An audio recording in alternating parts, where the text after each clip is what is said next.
Om Chinmaya Namaha means one who is full of knowledge and bliss. Now, when you say someone is full of knowledge, what do we mean by that? It means one whose knowledge is free of any doubt whatsoever. Therefore, the next name is Om Samshayāya Namaha. Om Samshayāya Namaha. Om Samshayāya Namaha. Om Samshayāya Namaha. Om Samshayāya Namaha.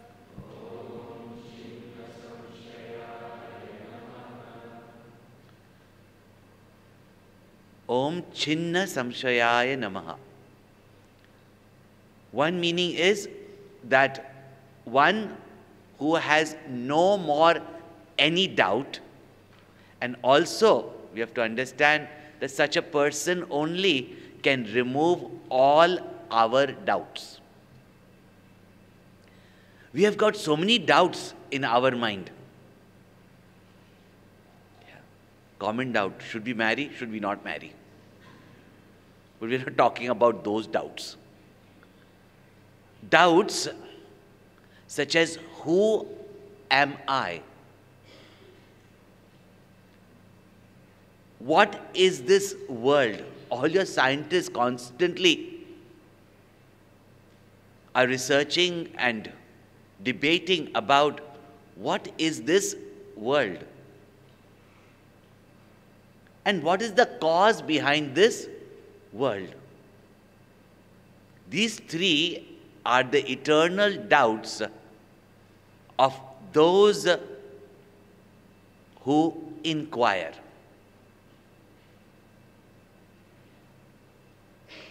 Those who are intelligent. These doubts will be there because the answers are not that easy. But we have got so many doubts. What is the purpose of my life? How should I live my life? What is right? What is wrong? Who is God? Where is God? What can God do? Is there God? Is there not God? And so much so nowadays they question, why God? No? So many questions are there. One who himself has got no doubt, therefore, whose knowledge has completely removed his ignorance, and one who can remove our ignorance, which means one who can remove our doubts. There was no question you could ask Gurudev by which you would not get an answer that would satisfy you. Rarely I don't think so, I've come across anyone who would sit there unless that person was dumb or was just asking a question unnecessarily. But he would come down to the level of a child, a youth, an adult, a businessman, and was able to resolve their doubt. And he would not just sit there for people to have darshan of him. In fact, he was always enthusiastic to answer people's questions. In fact, the very first question-answer session that I got to attend with him, I finally joined the CHYK classes, and because I was in the CHYK, you get all the news, you get invited for bhikshas, you get invited for the sessions, because otherwise you do not know who to invite, where to invite. Everybody doesn't get publicity also. So it was to our advantage that since we were CHYKs, we were invited for a bhiksha, and it was a question-answer session. Meanwhile, I had not met Gurudev. I had started reading some books. So I was inquiring, as I told you earlier, the moment somebody finds out that you've got a spiritual bent, everybody will pull you here, pull you there, pull you there. or give you this material to read, that material to read. So, even in the spiritual path, there are so many philosophies. Now that we hear about so much philosophy, we want to go and dabble with them. I had not yet met Gurudev. And everybody, this alone is the right path, that alone is the right path. This, they would go on, especially devotees. So doubts, plus in our discussion groups, constantly we are inquiring, constantly we are debating, we are discussing. So naturally, a lot of questions used to arise, very often created confusion by ourselves. This is sometimes said, Guruji says, don't have these discussion groups. What you say also, they will make it doubtful. Because each one then would say, lagaus their own only,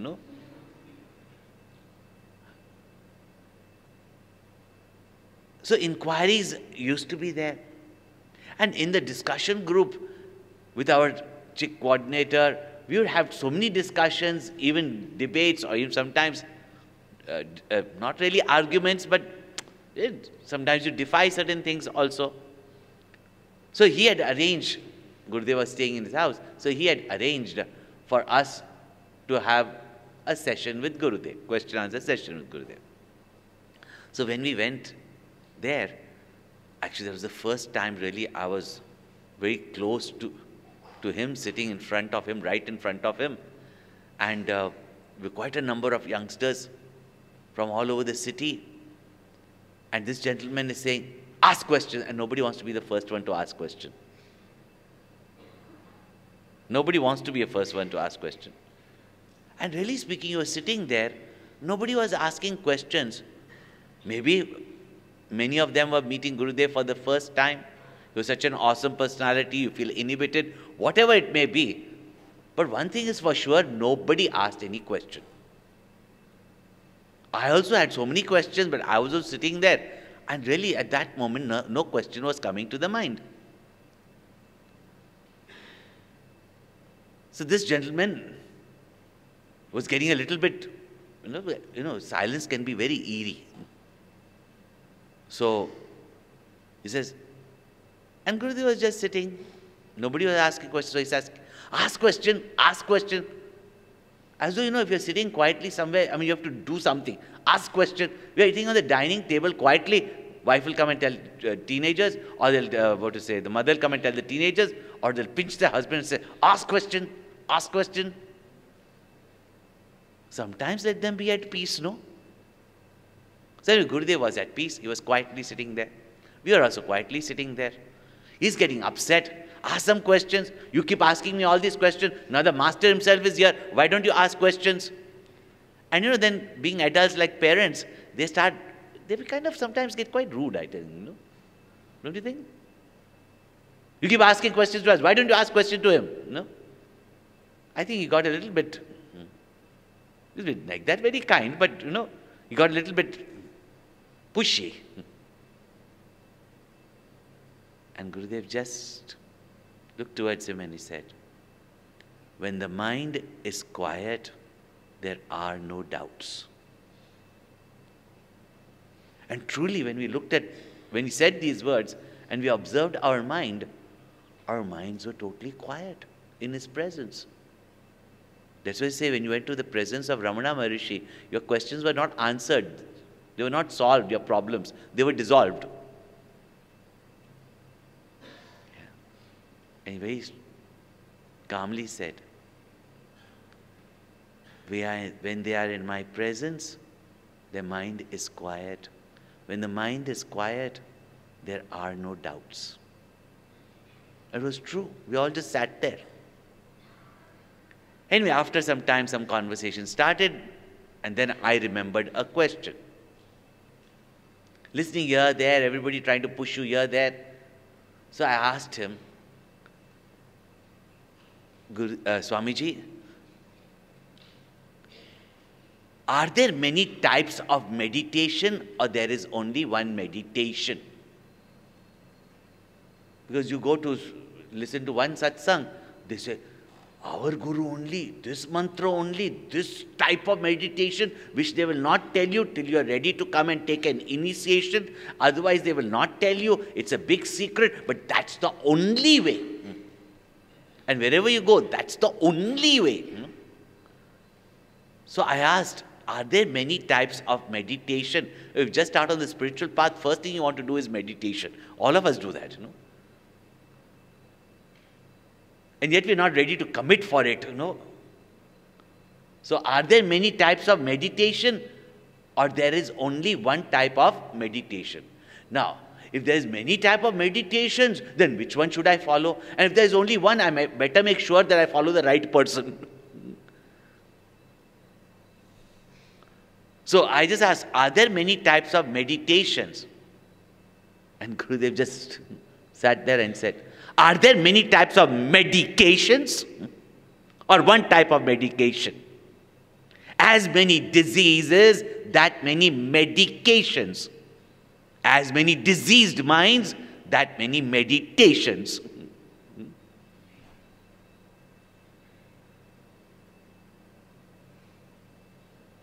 And then he understood, he could see through that what was the drive of my question.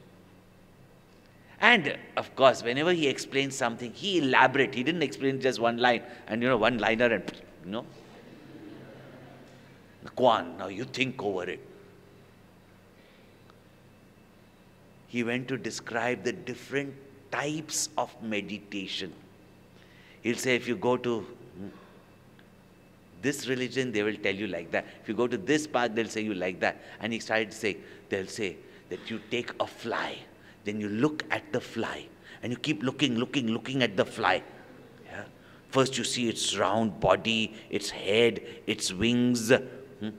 Then you shift your attention from the wings to the body, from the body to the small head, from the small head to its big eyes in that.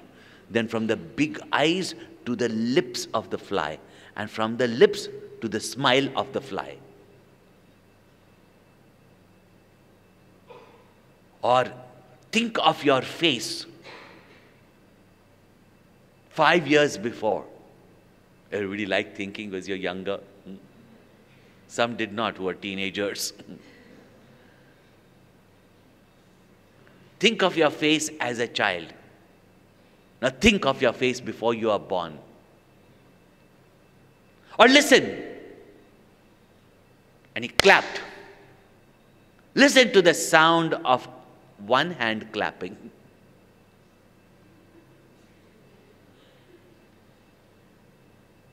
This was lesson in meditation for all of us. And then he said, don't ask me my technique, I'll confuse you even more. And then he understood. He says, great masters speak the same truth. It is these unintelligent followers that make a disgrace of the master.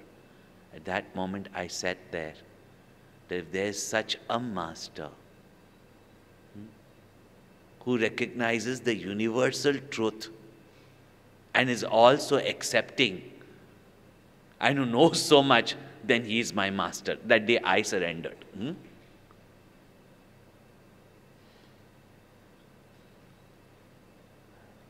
Doubt when it comes in our mind for anything or anyone. Most people say ignorance is bliss. Because in ignorance there is no doubt. Krishna says in the Bhagavad Gita 4th chapter that one who is ignorant, one who lacks faith, and one who has doubt, naturally there is no progress for such people, they perish. But he goes to say that no one perishes as badly as a doubter. Samshayāya vinashyati. See, at least the ignorant person in his ignorance thinks that nothing is wrong. Later on he might suffer, but at least that time he is in bliss. No? That's why most people will not go to doctors. How many people come up to me? Swamiji, I'm afraid. What? And the person will say, oh, they have a tumor. Swamiji, please pray. It's not malignant. Please pray. It's not cancerous. I said, go check up. I'm so afraid to go and check up. What if it turns out to be cancer? I said, better find out before. No? Most people do not want to know because of fear. In fact, if you know, you can confront it, you can treat it, and very often you might realize that the fear was unbased. At least why live in fear when there may not be cancer? And if you do find out, at least you can start treating it. See, people like to be in ignorance because in ignorance they seem that you are at peace.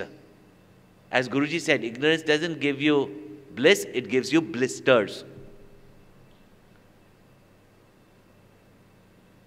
Then one who does not have faith cannot strive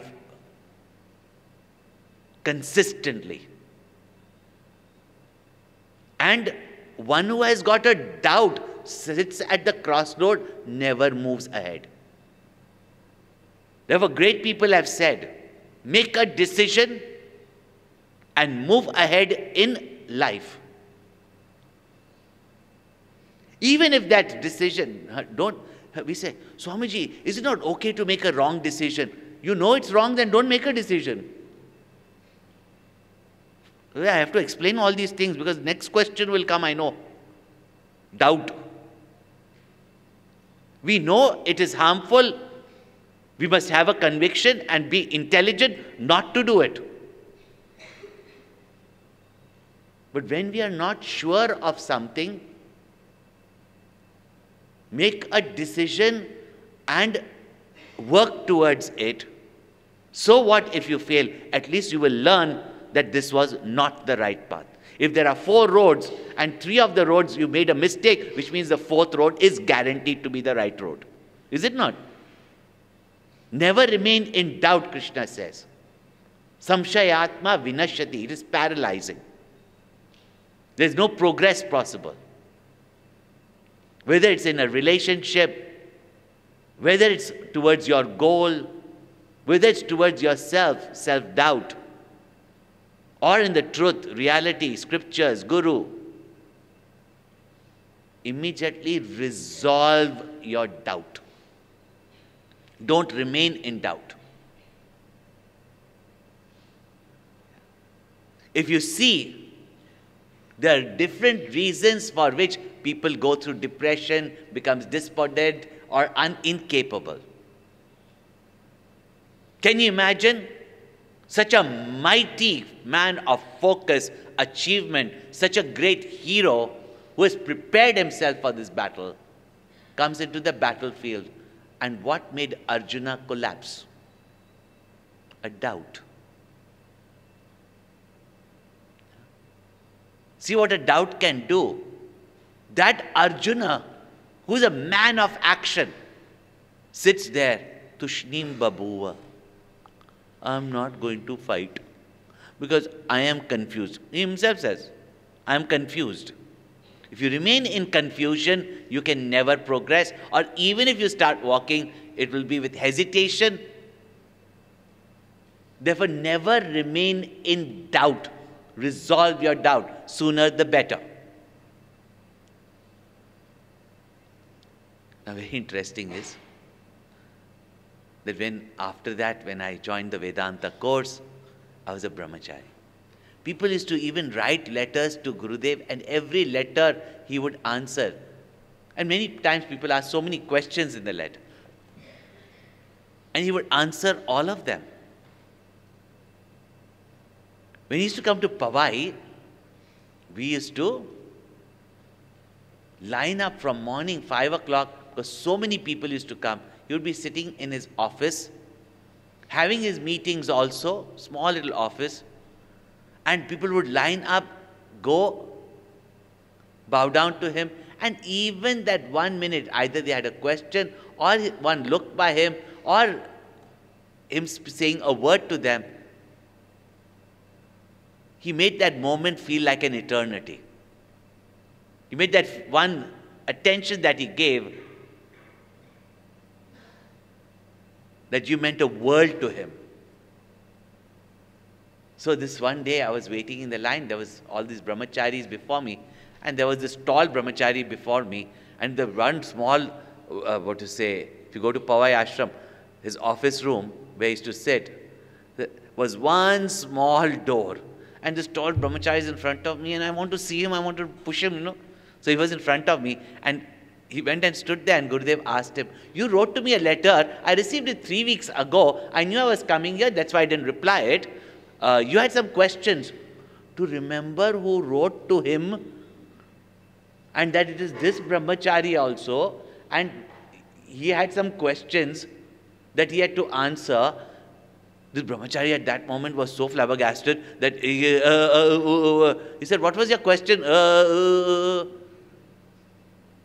Gurudev said, oh, wait, and Gurudev repeated his 3 questions and gave him the answer also. Chhinna Samshayāya.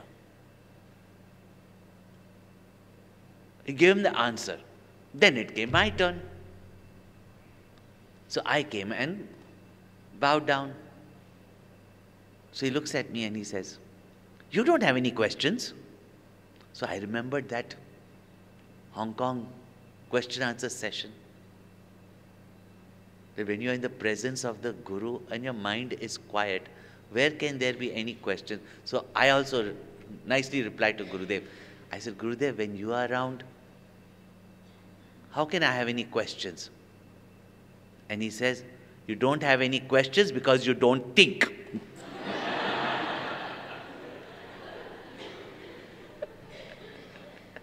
So you don't have any questions when either you don't think or you have gained the truth. Not when you think that you are all-knowing. Think that you are all-knowing. Yeah? Every thinker will have questions. Those who don't think have any questions, and those who have gained knowledge and have got no longer any thinking will have no questions. But if you think, you will have questions. Chhinna Samshayāya. By his mere presence, all doubts would go away. And with his words, he would answer in such a way that you would have no doubts left. And don't ever remain in doubt. So, Om Chhinna Samshayāya Namaha.